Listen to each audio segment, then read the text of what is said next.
আইপিএলে প্রতি এক বলের জন্য প্রায় ৩ লক্ষেরও বেশি টাকা পাবেন মুস্তাফিজুর রহমান।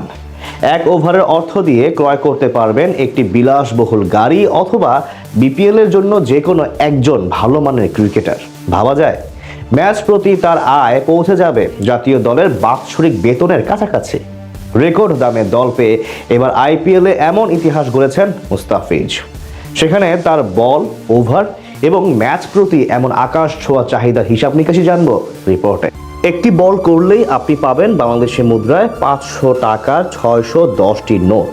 শুনতে অবাক লাগলেও এটাই এখন বাস্তব মুস্তাফিজের জন্য। আইপিএল নিলামে রীতিমতো ইতিহাস গড়েছেন বামহাতি এই পেসার।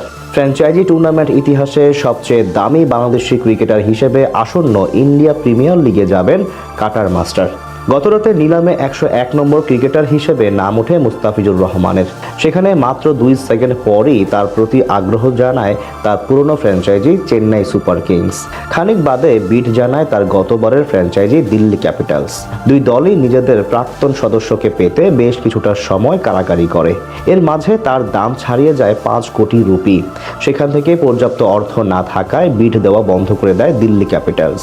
এরপর নতুন করে কলকাতার সাথে লড়াই জমে ওঠে সিএসকের।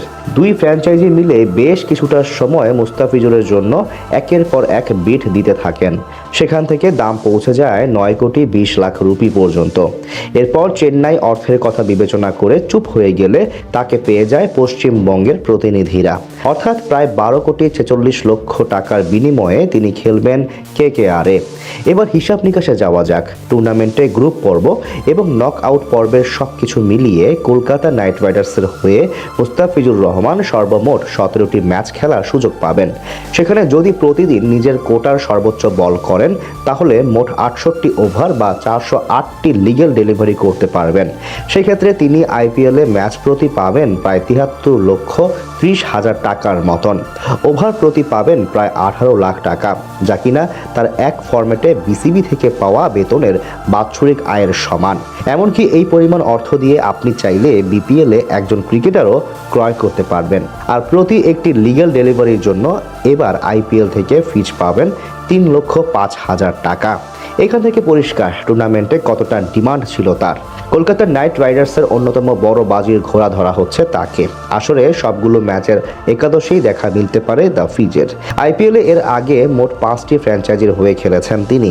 2016 সালে সানরাইজার্স হায়দ্রাবাদের হয়ে যেই যাত্রা শুরু করেন এই পেসার।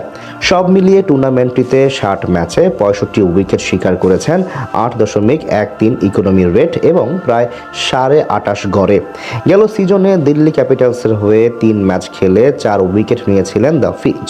তবে এটাই হতে চলেছে তার প্রথম কলকাতা নাইট রাইডার্সের অধ্যায়। তাই চাইবেন কেকেআরের হয়ে নিজের অভিষেক আসরটা রাঙিয়ে তুলতে।